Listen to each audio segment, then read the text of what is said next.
Hello guys, welcome to notes wire. आज का हमारा टॉपिक है ओरिजिन ऑफ कॉर्डेट्स। इसमें हम सिनॉप्सिस देखेंगे। Introduction, definition, theories of chordate origin, fossil evidence of chordate origin, evolutionary features in chordates, important of chordate origin, conclusion and reference. ये इसका synopsis होगा। उसके बाद इंट्रोडक्शन हम देख लेते हैं।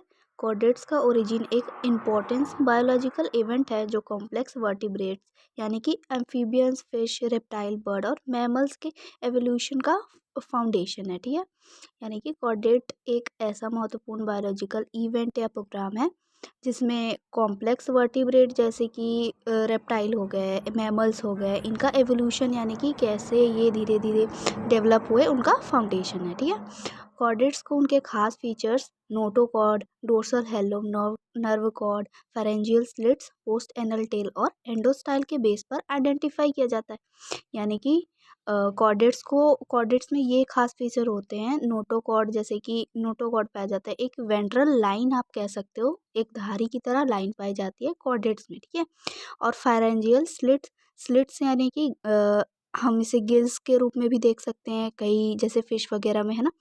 और फेरेंजियल स्लिट्स यानी कि गले में पाई जाने वाली जो नाल होती है, इसकी बेस पे हम इसे आसानी से आइडेंटिफाई कर सकते हैं। इनका विकास मेनली मरीन इन्वायरमेंट में हुआ है, जिससे फॉसिल एविडेंस और एम्ब्रायोलॉजिकल स्टडी के माध्यम से समझा जा सकता है। इनका विकास जो है सबसे पहले मरीन और मेनली मरीन इन्वायरमेंट में हुआ है, जैसे एविडेंस और एम्ब्रायोलॉजिकल स्टडी के माध्यम से हम अच्छी तरह से समझ सकते हैं। ठीक है गाइस, अब बात देख लेते हैं हम डेफिनेशन। कॉर्डेट्स को वे और ऑर्गेनिज्म होते हैं जो अपने लाइफ साइकिल को किसी न किसी स्टेज पे notochords, dorsal nerve cord, pharyngeal slits, post anal tail और एंडोस्टाइल या थायरॉयड ग्लैंड शो करते हैं। यानी कि इसमें कॉर्डेट्स में जो है notochord, dorsal nerve cord, pharyngeal slit या पोस्ट एनल टेल किसी न किसी लाइफ के स्टेज पे या किसी न किसी साइकिल पे हमको ये इन सारी चीज़ों में से एक या दो चीज़ हमको देखने को मिलेगी, तभी हम आइडेंटिफाई कर पाएंगे कि वे कॉर्डेट के अंदर आता है। ठीक है, थर्ड में हम देखेंगे theories of chordate origin. Chordate के ओरिजिन से लेकर साइंटिस्ट ने अलग अलग थ्योरीज प्रपोज की है। यानी कि डिफरेंट डिफरेंट जो साइंटिस्ट होते हैं उनकी डिफरेंट डिफरेंट रिसर्च के अनुसार थ्योरीज होती है। तो यहाँ पे हम कुछ थ्योरीज देख लेते हैं। फर्स्ट थ्योरी है इन्वर्टिब्रेट असेंशियरी थ्योरी, यानी कि अकेशेरू की पूर्वज सिद्धांत। इस थ्योरी के अकॉर्डिंग कॉर्डेट का एवोल्यूशन नॉन कॉर्डेट वर्टिब्रेट जैसे कि इकाइनोडर्म और हेमिकॉर्डेट से हुआ है। इसमें हमें जो भी वैज्ञानिक ने ये थ्योरी दी है उन्होंने ये देखा कि इकाइनोडर्म और हेमिकॉर्डेट ये दो तरीके के जो है फाइलम है, इनसे ही इन नॉन कॉर्डेट वर्टिब्रेट के ये फाइलम है, इससे कॉर्डेट का एवोल्यूशन हुआ है। यानी कि इन दोनों में कॉर्डेट के थोड़े ना थोड़े लक्षण हमें देखने को मिलते हैं। इसका एविडेंस हमारे पास ये है कि हेमिकॉर्डेट और इकाइनोडर्मेट के एम्ब्रायोमिक डेवलपमेंट और लार्वल स्टेज में कॉर्डेट से सिमिलैरिटी पाई जाती है। यानी कि हेमिकॉर्डेटा के जो एनिमल्स होते हैं और इकाइनोडर्मेटा के जो ऑर्गेनिज्म होते हैं, दोनों के लार्वल स्टेज में सिमिलैरिटी पाई जाती है। ठीक है, और इसका एग्जांपल हम देखेंगे टोनेरिया लार्वा, यानी कि बिपिनेरिया लार्वा और टोनेरिया लार्वा। टोनेरिया लार्वा जो कि है हेमिकॉर्डेट से बिलोंग करता है और बिपिनेरिया लार्वा इकाइनोडर्मेटा का डेवलपमेंट स्टेज है। ठीक है, डेवलपमेंट पैटर्न सिमिलर होता है, इन दोनों का डेवलपमेंट पैटर्न सिमिलर होता है जो कि कॉर्डेट्स को प्रेजेंट करता है। ठीक है, अब देखेंगे हम सेफालोकॉर्डेट्स एसेंशियरी थ्योरी। इस थ्योरी के मुताबिक गाइस प्रिमिटिव कॉर्डेट सेफालोकॉर्डेटा जैसे कि एम्फीबियो ऑक्सिस से डेवलप हुए हैं। इसका एविडेंस हमें एम्फीबियो ऑक्सिस बॉडी में सभी कॉर्डेट कैरेक्टर्स मिलती है, उस पर वर्टिब्रेट की कॉम्प्लेक्सिटी नहीं होती है। ठीक है, मतलब इसकी एम्फीबियो ऑक्सिस की बॉडी में सभी कॉर्डेट कैरेक्टर्स पाई जाती हैं, उसमें वर्टिब्रेट की कॉम्प्लेक्सिटी नहीं होती है ना। ये भी एक थ्योरी है जो कि साइंटिस्ट द्वारा दी गई। थर्ड में हम देखेंगे इकाइनोडर्म कॉर्डेट रिलेशनशिप, इकाइनोडर्म्स और कॉर्डेट संबंध। इस थ्योरी के अकॉर्डिंग कॉर्डेट्स और इकाइनोडर्म एक ही कॉमन एसेंशिया से इन्वॉल्व हुए हैं। यानी कि इकाइनोडर्म और कॉर्डेट के बीच में जो एक रिलेशनशिप है, इसमें हमें ये देखने को मिलता है कि इकाइनोडर्मेटा और कॉर्डेट्स एक कॉमन एसेंसरी यानी कि एक ही पूर्वज से इन्वॉल्व हुए हैं और एक ही पूर्वज से ये डेवलप होते गए हैं, ठीक है। एविडेंस इसका हमें ये मिलता है कि दोनों ग्रुप में ड्यूरोस्टोम एम्ब्रॉयिक डेवलपमेंट पाया जाता है, जहाँ एनस सबसे पहले बनता है और माउथ बाद में, ठीक है गाइस। ड्यूरोस्टोम एम्ब्रॉयलिक डेवलपमेंट वो होता है जिसमें किसी ऑर्गेनिज्म में लार्वल स्टेज में ब्लास्टोपोर से सबसे पहले एनस का फॉर्मेशन होता है, उसे हम ड्यूरोस्टोम एम्ब्रॉयलिक डेवलपमेंट कहा जाता है, हम कहते हैं, ठीक है। गाइस, अगर आपको नोट समझ में आसानी से आ रहा है तो प्लीज़ सब्सक्राइब करिएगा और एक लाइक ज़रूर करिएगा, ठीक है। हम देख लेते हैं अब अगला फोर्थ, यानी कि fossil evidence of chordate origins. Chordates के विकास को समझने के लिए जीवाश्म प्रमाण यानी कि फोसिल एविडेंस बहुत इंपॉर्टेंट है, ठीक है। ये प्रमाण हमें बताते हैं कि शुरुआती कॉर्डेट्स किस प्रकार के थे, है ना। इस प्रमाण से हमें ये पता चलता है कि स्टार्टिंग में जब कॉर्डेट का ओरिजिन हुआ तो वो किस प्रकार से डेवलप होते चले गए, ठीक है, और वे किन किन विशेषताओं के साथ विकसित हुए। नीचे के कुछ प्रमुख जीवाश्म दिए हैं जो कॉर्डेट की उत्पत्ति को हमें स्पष्ट करते हैं। इसे हम स्टेज के रूप में भी देख सकते हैं, यानी कि first stage, third, fourth, fifth, है ना, जिसे हमें आसानी से याद हो। तो इसमें हम फर्स्ट स्टेज देखेंगे, पिकेया, ठीक है। यह सबसे पुराने ज्ञात कॉर्डेट लाइक जीवों में से एक है, जिसे बर्गिश शेल कनाडा में पाया गया। इसमें नोटोकॉर्ड मायोस्टोम वी आकार की मांसपेशियां पाई गई, ठीक है, और इसमें एक सरल डोर्सल नर्व कॉर्ड था। हालांकि इसमें कोई स्पष्ट सिर या कंकाल नहीं था, जिसे एक प्रारंभिक कॉर्डेट के रूप में पहचाना जाता है, ठीक है गाइस। तो ये जो ये जो ऑर्गेनिज्म था जिसे हम पिकाइया कह रहे हैं, ठीक है, ये एक सबसे पहले यानी कि फर्स्ट स्टेज में पाया जाने वाला कॉर्डेट है, जिसमें सर स्पष्ट नहीं था, कंकाल नहीं था, और इस वजह से इसे हम कॉर्डेट के प्रारंभिक स्टेज के रूप में पहचान सकते हैं। इसमें नोटोकॉर्ड और मायोटोम्स यानी कि वी आकार की मांसपेशियां, इसकी मांसपेशियां वी आकार की थी और उसमें नोटोकॉर्ड पाया जाता था, ठीक है। ये हो गया आपका फर्स्ट स्टेज जो था पिकेया का, ठीक है। देख लेते हैं हम सेकंड, हाइकुलेया, हाइकुएला, ठीक है। इस ये एक जीवाश्म चीन के चेंजियांग फॉसिल बेड से मिले हैं और पिकाइया से अधिक विकसित है। अब देखो, जैसे फर्स्ट में हमने ये देखा पिकाइया, इससे थोड़ा सा डेवलप हो गया ये सेकंड स्टेज में आके, ठीक है। टाइम के साथ साथ ये फर्स्ट से सेकंड स्टेज में आ गया। अब इसमें क्या था हम देख लेते हैं। इसमें gills, slit, notochord, dorsal nerve cord और सलर हृदय जैसी संरचनाएं थी। इनका सिर विकसित था, लेकिन अभी भी पूरी तरह से ये वर्टिब्रेट नहीं थे, ठीक है। इसको पहला सच्चा वर्टिब्रेट माना जाता है क्योंकि इसमें एक खोपड़ी और कार्टिलेज से बना स्केलेटल सिस्टम था। यह वर्टिब्रेट इवोल्यूशन की दिशा में एक बड़ा कदम था, यानी कि सेकंड स्टेज यानी कि हाइकुला में पिकेरिया से अधिक विकसित था।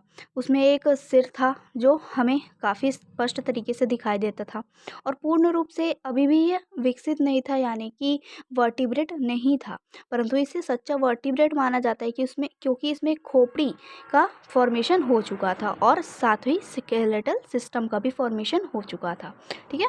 अब हम थर्ड में देखेंगे कॉनोडोंट्स, ठीक है। कॉनोडोंट्स छोटे मछली जैसे जीव थे, ठीक है, और जिनके फॉसिलाइज्ड टीथ या कृत्रिम दांत जैसे संरचनाएं होती थी। पृथ्वी पर बहुत अधिक संख्या में इसके जीवाश्म पाए गए हैं। इनका शरीर के फॉसिल कम मिले हैं, लेकिन इनमें नोटोकॉर्ड और स्केलेटल एलिमेंट्स होने के प्रमाण मिले हैं, जिससे यह प्रारंभिक वर्टिब्रेट से जुड़े हुए माने जाते हैं। यानी कि प्रारंभिक वर्टिब्रेट यानी कि हमने फर्स्ट जो स्टेज देखा था, ठीक है, उससे ये जुड़े हुए माने जाते हैं, यानी कि इसका डेवलपमेंट वाला स्टेज है। इसमें कृत्रिम दांत जैसी संरचनाएं पाई जाती थी, ठीक है। अब हम देखेंगे फोर्थ है वर्टुले वर्टुली कॉलियंस, ठीक है। ये एक ऐसे जीव थे जिसमें फारेंजियल स्लिट्स यानी कि गिल्स की संरचनाएं थी, लेकिन इसमें स्पष्ट नोटोकॉर्ड नहीं था। यह ईयरली ड्यूरोस्टोम के रूप में माना जाता है और दर्शाते हैं कि कॉर्डेट्स का विकास कैसे हुआ होगा। इसमें हम फोर्थ स्टेज में हम देखेंगे कि इसमें स्टार्टिंग से लेके फोर्थ स्टेज तक हमें ये धीरे धीरे पता चलने लगा है कि इसका विकास किस प्रकार से कॉर्डेट्स का हुआ है, ठीक है। इसमें अर्ली ड्यूरोस्टोम के नाम से भी जाना जाता है। इसमें नोटोकॉर्ड प्रेजेंट नहीं था, परंतु गिल जैसी संरचनाएं पाई गई थी। फोर्थ के बाद हम फिफ्थ देखेंगे यूकानोजोन, यह एक छोटा समुद्री जीव था जिसमें gills, slit, dorsal nerve cord और कुछ हद तक नोटोकॉर्ड जैसी भी संरचनाएं पाई गई थी। यह हाइकुलेया के समान था लेकिन प्रीमिटिव था, जिससे यह अर्ली कॉर्डेट के विकास को दर्शाने वाला महत्वपूर्ण जीवाश्म बनता है। ठीक है, ये कुछ हद तक इसमें नोटोकॉर्ड जैसी संरचनाएं भी थी, जिसमें gill, slit, dorsal nerve cord भी थी, है ना। इसलिए यह पूरी संरचना को दर्शाने वाला महत्वपूर्ण सबसे इम्पोर्टेंट जीवाश्म बनता है। ठीक है, अब हम देख लेते हैं guys evolutionary features in chordates. Okay, chordates का विकास में कई महत्वपूर्ण विशेषताएं उभरी जो उन्हें अन्य जीवों से अलग बनाती है, डिफरेंट बनाती है। इनके विकास की प्रक्रिया में धीरे धीरे जटिल संरचनाएं विकसित हुई, जिससे वर्टिब्रेट मछलियां, उभयचर, सरीसृप, बर्ड्स और मैमल्स का विकास संभव हुआ। धीरे धीरे जैसे कि कॉर्डेट्स का डेवलपमेंट हुआ तो मछलियों में वो गिल्स वगैरह के रूप में आगे बढ़ गए, उनके जो भी ऑर्गन्स थे। उसके बाद हम देख लेंगे फर्स्ट नोटोकॉर्ड। कॉर्डेट्स में सबसे पहला इम्पॉर्टेंट विकास नोटोकॉर्ड पीस में स्थित लचीला क्षणनुमा संरचना से हुआ। ठीक है, ये मोस्ट इम्पॉर्टेंट है, जिसे हम नोटोकॉर्ड के नाम से जानते हैं। एक लचीला और एक स्टिक लाइक स्ट्रक्चर होता है। यह शरीर को समर्थन देता है और आगे चल के वर्टिब्रेट में वर्टिब्रल यानी कि रीढ़ की हड्डी में परिवर्तित हो गया। ठीक है, नोटोकॉर्ड सबसे इम्पॉर्टेंट है, इसे आप याद रखिएगा कि जो है ये नोटोकॉर्ड है वो आगे चल के धीरे धीरे विकसित होकर रीढ़ की हड्डी में परिवर्तित हो गया कॉर्डेट्स में। ओके, अब हम देखेंगे डोर्सल हेलो नर्व कॉर्ड। यह नॉन कॉर्डेट्स में नर्व कॉर्ड वेंट्रल की और ठोस होती है, लेकिन कॉर्डेट में पीठ की तरफ और खोखली होती है।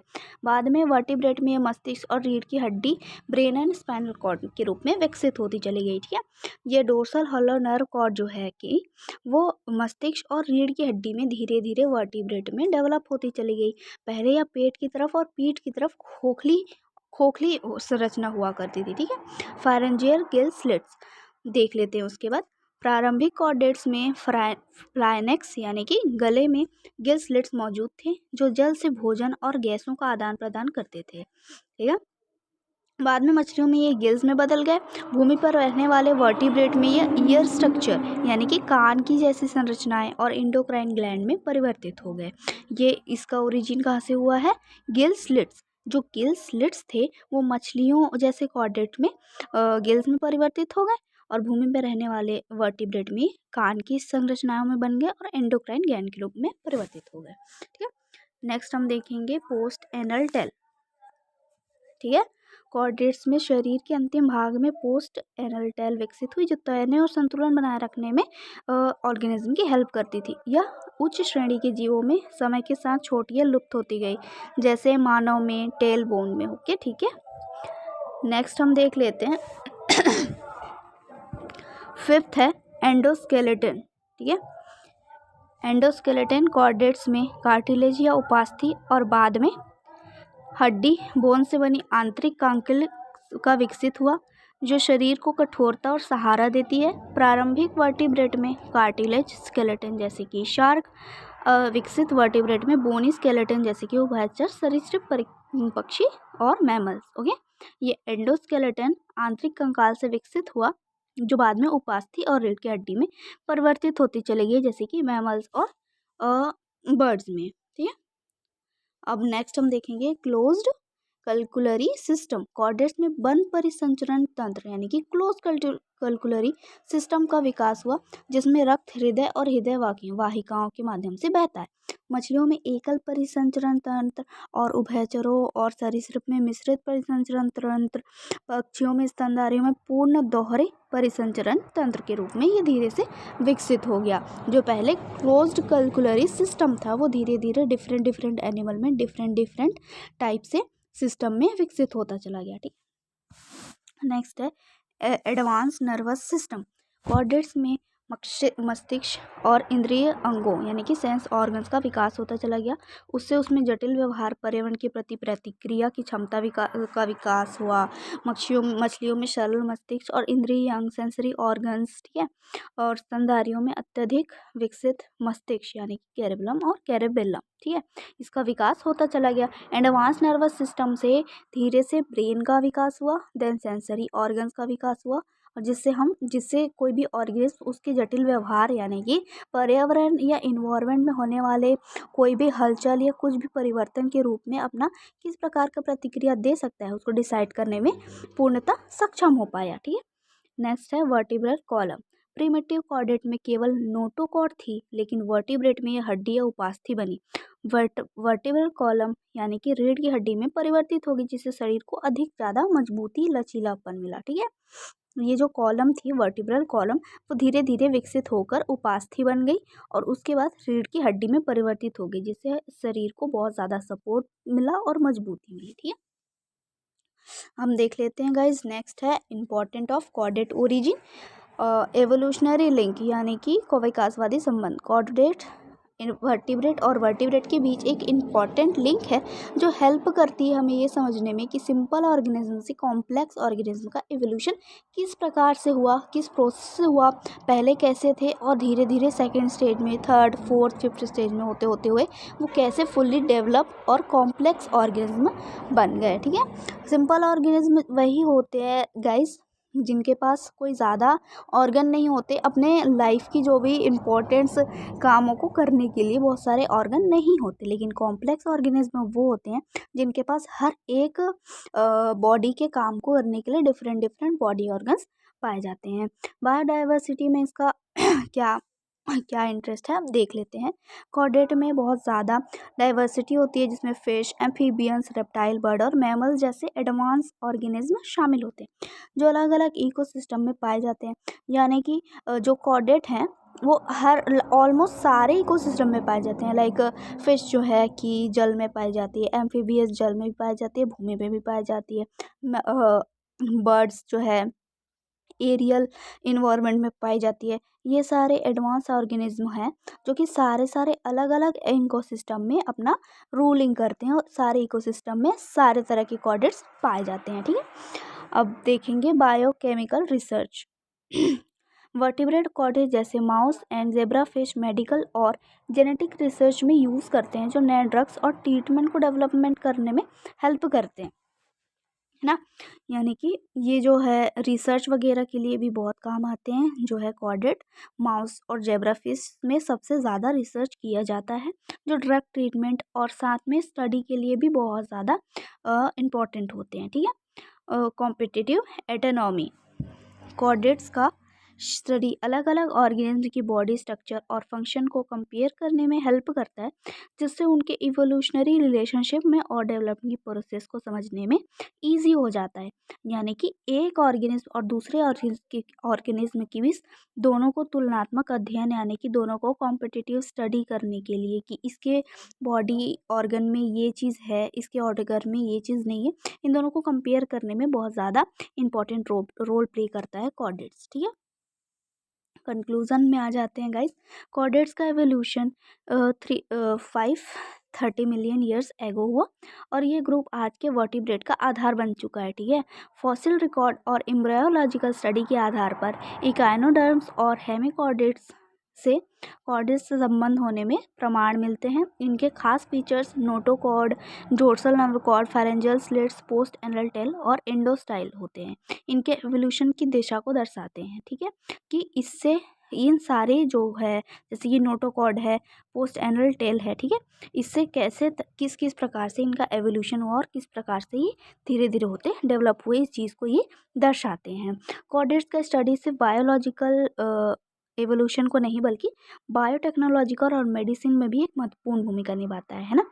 यानी कि बायोलॉजिकल एवोल्यूशन ही को नहीं समझाता, ये बाकी की टेक्नोलॉजी और मेडिसिन में भी एक इम्पॉर्टेंट रोल प्ले करता है, जिससे हम स्टडी कर सकते हैं, रिसर्च कर सकते हैं और दो ऑर्गेनिज्म को रख कर कॉम्पिटिटिव स्टडी कर सकते हैं, ओके। इसका रेफरेंस है guys, model text book of zoology vertebrate by R.L. Kotpal and life of vertebrates by Young. Okay guys, तो आई होप गाइस आपको वीडियो अच्छी लगी होगी। अगर आपको वीडियो अच्छी लगी तो चैनल को सब्सक्राइब करें और एक लाइक करके ज़रूर जाएं। Thank you.